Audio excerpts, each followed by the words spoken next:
साथियों नमस्कार। स्वागत है आपका हमारे YouTube चैनल पर। साथियों पीछे की क्लास में हमने देखा मैट्रिक्स का अदिश गुणन। अब इसके बारे में आगे चर्चा करते हैं, अदिश गुणन के गुणधर्म। साथियों यदि A तथा B समान कोटि के मैट्रिक्स हो एवं लेम्डा और म्यू कोई दो अदिश संख्याएं हो तो इनके गुणधर्म किस प्रकार से मैट्रिक्स के साथ काम करेंगे उनको हम आज देखते हैं। देखिए साथियों, पहले नंबर पे है lambda bracket A plus B is equal to हो जाएगा lambda A plus lambda B. Second position देखिए लेमड़ा प्लस यू, और ए की पोजीशन अलग है, लेमड़ा प्लस यू साथ में है, तो इनका भी गुणन हो जाएगा lambda A plus mu A. Lambda bracket mu A is equal to हो जाएगा लेमड़ा म्यू ए बराबर हो जाएगा म्यू लेमड़ा ए प्रकार से आप इनको कह सकते हो कि गुणन ही है, सिंपल सा, जैसे कि नॉर्मल गुणन संख्याओं का होता है उस हिसाब से ही चल रहा है मैट्रिक्स का गुणन भी किसी अदिश राशि के साथ। माइनस लेमड़ा ए अगर है तो माइनस को आप बाहर ले सकते हो और लेमड़ा के ए के साथ गुणन हो जाएगा, ये भी एक गुणधर्म है इसका।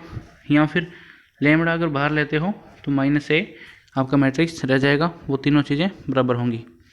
ट्रेस के ए मैट्रिक्स, जब मैट्रिक्स ए को के अदिश से गुणा किया गया उसका ट्रेस निकालते हो, यानी कि उसका विकिरण का योग निकालते हो, वो बराबर होगा के ट्रेस ए के, यानी कि ट्रेस ए निकालने के बाद भी उसको के से गुणा करोगे तो भी राशियाँ सेम आएगी। आगे बढ़ते हैं साथियों, मैट्रिक्स गुणन। यदि ए तथा बी दो मैट्रिक्स हैं तो इनका गुणनफल ए बी तभी परिभाषित होगा कब, जबकि ए में स्तंभों की संख्या तथा बी में पंक्तियों की संख्या क्या होगी, बराबर होगी। ठीक है साथियों, यानी कि जिन दो मैट्रिक्स का आप गुणा कर रहे हो उनमें जो पहला आपका मैट्रिक्स है उसका कॉलम और दूसरा जो मैट्रिक्स आप मान रहे हो क्रम में उसकी पंक्तियों की संख्या अगर बराबर है तो ही उन दोनों में गुणन संभव हो पाएगा। यदि A is equal to A I G M into N का मैट्रिक्स है तथा B is equal to B I G N into P का मैट्रिक्स है तो साथियों आप इसमें देख पा रहे होंगे ए मैट्रिक्स में n कॉलम है और बी मैट्रिक्स में n पंक्तियां हैं, यानी कि पहले मैट्रिक्स की कॉलम और दूसरे मैट्रिक्स की पंक्तियां बराबर हैं, अतः इनका गुणन पॉसिबल है। लिखा भी है तो उनका गुणनफल A B tends to C equal to C I J होगा। और उस जो नया मैट्रिक्स बनेगा उसकी कोटि क्या होगी साथियों, उसकी कोटि हो जाएगी m इंटू पी, यानी कि m तो था आपके मैट्रिक्स ए की पंक्तियों की संख्या, p थी आपके मैट्रिक्स बी के कॉलम की संख्या, यानी जो नया मैट्रिक्स प्राप्त होगा उसका कोटि हो जाएगा m इंटू पी। ठीक है साथियों, आगे बढ़ते हैं मैट्रिक्स के गुणधर्म की तरफ। देखिए सिंपल से हैं, यदि ए बी व सी तीन मैट्रिक्स इस प्रकार हैं कि इनके परस्पर गुणन परिभाषित हो अर्थात तीनों का गुणा संभव हो, तब क्या होगा।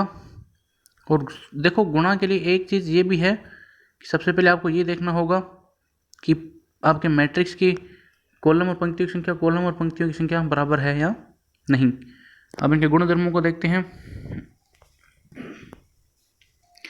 पहला है ए बी, यानी कि ए और बी मैट्रिक्स का गुणन इज नॉट इक्वल टू होगा बी ए के, यानी मैट्रिक्स ए बी का गुणा बराबर नहीं होगा मैट्रिक्स बी ए के, यानी इसमें क्रम विनिमय का नियम काम नहीं करेगा। दूसरा देखिए साथियों, ए बी इंटू सी बराबर हो जाएगा ए बी इंटू सी, यानी कि साहचर्य नियम इसमें लग जाएगा। आई ए बराबर हो जाएगा ए या ए आई के, यानी इसका मतलब हो गया आई होता है आपका इकाई मैट्रिक्स साथियों, इकाई मैट्रिक्स का किसी भी मैट्रिक्स के साथ गुणन करने पर वही मैट्रिक्स पुनः प्राप्त हो जाता है। इस प्रकार कह सकते हैं कि आई मैट्रिक्स गुणन के लिए तत्समक अवयव है। ठीक है साथियों, आगे देखते हैं। A bracket B plus C bracket बंद बराबर ए बी प्लस ए सी, यानी कि बंटन का नियम इस पे लागू हो जाएगा। एक चीज़ और देखिए, पांचवा नियम, if A B is equal to A C then B is equal to C, निरसन नियम लागू नहीं होता। ठीक है सज्जनों, इफ़ ए बी यानी ए और बी का गुणा बराबर हो किसके, ए और सी के गुणन के, तो यह जरूरी नहीं है कि बी बराबर होगा सी के, यानी कि यहाँ निरसन नियम कैंसिलेशन लॉ लागू नहीं होता है। छठा देखिए, इसका तात्पर्य यह नहीं है कि ए 0 हो या बी 0 प्राप्त हो। पुनः दो अशून्य मैट्रिक्स यानी ऐसी दो मैट्रिक्स जो अशून्य है यानी कि शून्य नहीं है का गुणन भी शून्य मैट्रिक्स हो सकता है।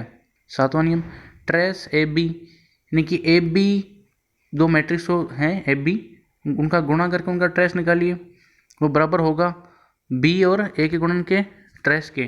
ठीक है, ओके साथियों, यानी कि ए बी का आप ट्रेस निकाल लो या बी ए का ट्रेस निकाल लो, दोनों के दोनों क्या होंगे, आपस में बराबर होंगे। टिप्पणी देखते हैं साथियों हमारी, दो विकिरण मैट्रिक्स का गुणनफल भी विकिरण मैट्रिक्स होता है। साथियों, विकिरण मैट्रिक्स क्या होता है, वह मैट्रिक्स जहाँ विकिरण के अवयव के अलावा सभी अवयव शून्य होते हैं। दूसरा टिप्पणी देखिए, दो त्रिभुजाकार मैट्रिक्स का गुणनफल भी त्रिभुजाकार मैट्रिक्स होता है। त्रिभुजाकार मैट्रिक्स आपको रिवाइज करा दें, वह मैट्रिक्स जिसमें विकिरण के या तो ऊपर के अवयव शून्य होते हैं या नीचे के अवयव शून्य होते हैं, त्रिभुजाकार मैट्रिक्स कहलाता है। और दो त्रिभुजाकार मैट्रिक्स का गुणनफल भी आपका साथियों सज्जनों त्रिभुजाकार मैट्रिक्स ही होता है। टिप्पणी तीसरी टिप्पणी में आइए, दो अदिश मैट्रिक्स का गुणनफल भी अदिश मैट्रिक्स होता है। ठीक है साथियों, सिंपल सी बात है, इसके बारे में आप पढ़ चुके हो, विकिरण मैट्रिक्स, त्रिभुजाकार मैट्रिक्स, अदिश मैट्रिक्स भी आप पढ़ चुके हो। और तीसरा नियम था, दो अदिश मैट्रिक्स का गुणनफल भी अदिश मैट्रिक्स ही होता है। अच्छा, विकिरण मैट्रिक्स का आपको समझा दिया, त्रिभुजाकार समझा दिया। अदिश मैट्रिक्स आपको पता ही है, विकिरण के सारे अवयव समान होते हैं, जैसे कि इकाई मैट्रिक्स भी एक प्रकार का अदिश मैट्रिक्स ही आपका। ठीक है, आगे बढ़ते हैं। देखिए छठे के बाद चौथा ही आ गया आपका। देखिए साथियों, ये टिप्पणी चल रही है, टिप्पणी का 3 पार्ट हो चुके हैं, चौथा पार्ट अपने पढ़ रहे हैं। देखिए, यदि ए तथा बी समान कोटि के दो मैट्रिक्स हों तो ए तथा बी समान कोटि के मैट्रिक्स हैं, यानी इनका गुणन आपस में पॉसिबल होगा। ठीक है साथियों, तो सॉरी साथियों, मैं कुछ गलत कह गया। समान कोटि के मैट्रिक्स होने पर उनका गुणन संभव हो पाना हर बार संभव नहीं है।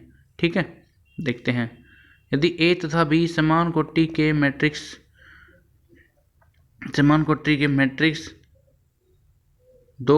दो मैट्रिक्स हो तो पहला नियम क्या कहेगा, ए प्लस बी की होल स्क्वायर बराबर हो जाएगा ए की स्क्वायर बी की स्क्वायर प्लस में ए बी प्लस में बी ए। ठीक है, मैट्रिक्स के गुणन की बात यहाँ हो रही है। ठीक है साथियों, अब आगे देखिए, ए माइनस बी की होल स्क्वायर बराबर हो जाएगा ए स्क्वायर प्लस में बी स्क्वायर माइनस में ए बी और माइनस में ही बी ए आपको लेना है। अब देखिए,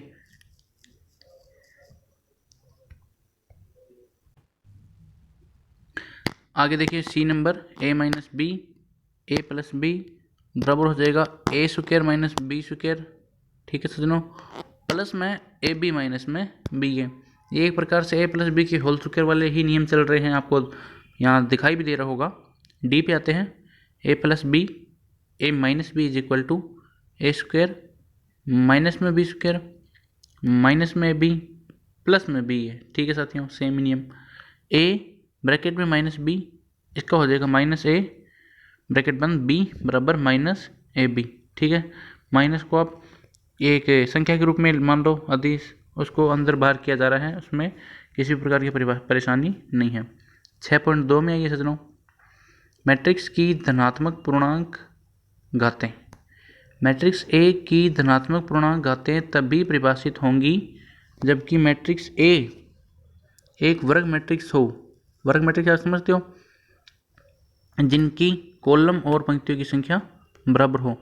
तब क्या पॉसिबल है, ए की घात 2 बराबर हो जाएगा ए इंटू ए के, यानी ए का ए से गुणा कर दो। ए की घात 3 ए इंटू ए या फिर जो ए की स्क्वायर है उसको ए से गुणा कर दो, आपका ए की घात 3 आ जाएगा। किन्हीं धनात्मक पूर्णांकों m और n के लिए किस प्रकार से नियम इसमें अप्लाई होते हैं मैट्रिक्स पे देखते हैं सुनो। पहला नियम a की घात m a की घात n बराबर होगा a की घात m प्लस n। जैसे नॉर्मल संख्या में गुणन के नियम लगते हैं वैसे ही मैट्रिक्स को लेकर आप चलिए, कोई दिक्कत नहीं होगी। a की घात m ब्रैकेट बंद की घात n बराबर होगा a की घात mn, या बराबर हो जाएगा a की घात n और उसकी घात m के। i की घात n यानी कि इकाई मैट्रिक्स की घात n हो तो भी i आएगा, इकाई मैट्रिक्स की घात i m हो तो भी इकाई मैट्रिक्स पुनः प्राप्त हो जाएगा, i प्राप्त हो जाएगा। चौथे पे आइए, a की घात 0, a एक वर्ग मैट्रिक्स के साथ में याद रखना, उसकी घात 0 करने पर in प्राप्त हो जाएगा, यानी कि इकाई मैट्रिक्स प्राप्त हो जाएगा। ठीक है साथियों, ये इसी प्रकार से है, किसी भी संख्या की घात 0 होने पर अपने को 1 प्राप्त होता है।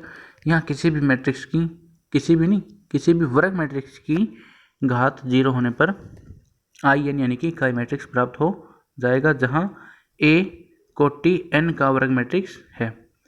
7 नंबर देखिए, इंपॉर्टेंट टॉपिक शुरू हो गया है। इसको आप ऐसे देख सकते हो, मैट्रिक्स का परिवर्त मैट्रिक्स। यदि किसी मैट्रिक्स A की सभी पंक्तियों को स्तंभों में तथा स्तंभों को पंक्तियों में बदल दिया जाए तो इस प्रकार का जो मैट्रिक्स प्राप्त होगा वो A का परिवर्त मैट्रिक्स या A का ट्रांसपोज मैट्रिक्स कहलाएगा, तथा इसे A की घात T यानी कि A ट्रांसपोज या A डैश से व्यक्त किया जाता है। ठीक है साथियों, A का ट्रांसपोज या A का परिवर्त क्या होगा, A का परिवर्त